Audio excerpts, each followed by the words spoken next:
ನಮಸ್ಕಾರ. ICSE, CBSE ಮತ್ತು ಕರ್ನಾಟಕ ರಾಜ್ಯ ಪಠ್ಯಕ್ರಮದಲ್ಲಿ ಓದ್ತಿರೋ ಮಕ್ಕಳ ಕಲಿಕೆನಲ್ಲಿರುವಂತಹ ತಾರತಮ್ಯದ ಬಗ್ಗೆ ಮಾತಾಡ್ತಾ ಇದ್ದೀವಿ. ನೀವು ಗಮನಿಸಿದ್ರೆ ಕರ್ನಾಟಕ ರಾಜ್ಯ ಪಠ್ಯಕ್ರಮದಲ್ಲಿ ಓದ್ತಿರೋ ಮಕ್ಕಳ ಸಂಖ್ಯೆ 14 ಲಕ್ಷದಷ್ಟಿದೆ.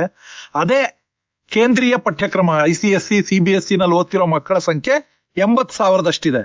ಇಲ್ಲಿ ತಾರತಮ್ಯ ಏನು ಅಂದ್ರೆ ಸಂಖ್ಯೆಯಲ್ಲ ಇರೋದು ತಾರತಮ್ಯ. ಈ ಮಕ್ಕಳ ಅಂಕಪಟ್ಟಿ ನೀವು ನೋಡಿದ್ರೆ 10ನೇ ತರಗತಿಯಲ್ಲಿ ನಮ್ಮ ಮಕ್ಕಳು ಅಂದ್ರೆ ಕರ್ನಾಟಕ ಪಠ್ಯಕ್ರಮದಲ್ಲಿ ಓದೋ ಮಕ್ಕಳಿಗೆ 3 ಭಾಷೆಗಳನ್ನ ಕಲಿಬೇಕಾಗಿರುವಂತ ಅನಿವಾರ್ಯತೆ ಇದೆ.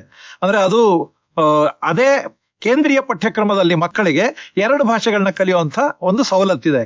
ಇದರಿಂದ ನಮ್ಮ ಮಕ್ಕಳಿಗೆ ಓದಿನಲ್ಲಿ ಹಿಂದೆ ಬೀಳ್ತಿರುವಂತಹ ಒಂದು ದುಸ್ಥಿತಿ ಒದಗಿದೆ. ಪರೀಕ್ಷೆನ ಎದುರಿಸಲಾಗದೆ ಮುಂದೆ ಓದನ್ನೇ ಅರ್ಧದಲ್ಲಿ ಕೈ ಬಿಡುವಂತಹ ದುಸ್ಥಿತಿ ಇವತ್ತಿನ ದಿನ ಇದೆ. ಹಾಗಾಗಿ ತಾರತಮ್ಯವಿಲ್ಲದೆ ಎಲ್ಲಾ ಮಕ್ಕಳು ಸಮಾನರು, ಎಲ್ಲಾ ಭಾರತೀಯರು ಸಮಾನರು ಅಂದಾಗ ಈ ಓದಿನ ವ್ಯವಸ್ಥೆ ಕೂಡ ಸಮಾನತೆಯಿಂದ ಕೂಡಿರ್ಬೇಕಾಗತ್ತೆ.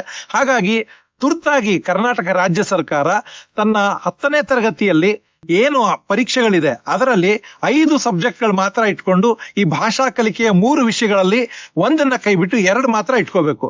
ಹಾಗಂತಂದ್ರೆ ಅಂಕಪಟ್ಟಿಯಲ್ಲಿ ಕಾಣಿಸ್ಕೊಳ್ಳೋದು 2 ಭಾಷೆಗಳು ಮಾತ್ರ, 3ನೇ ಭಾಷೆಯ ಒಂದು ಅಲ್ಲಿ ಒಂದು ನಮೂದೇ ಇರೋದಿಲ್ಲ. ಆದ್ರಿಂದ ನಮ್ಮ ಮಕ್ಕಳು ಕೂಡ ಕೇಂದ್ರೀಯ ಪಠ್ಯದ ಮಕ್ಕಳಿಗೆ ಸಮನಾಗಿ ಒಂದು ಸಮಾನವಾದ ಒಂದು ಪ್ಲಾಟ್ಫಾರ್ಮ್ ಇರುತ್ತೆ ಅವ್ರು ಓದೋದಕ್ಕೆ, ಸ್ಪರ್ಧೆ ಮಾಡೋದಕ್ಕೆ.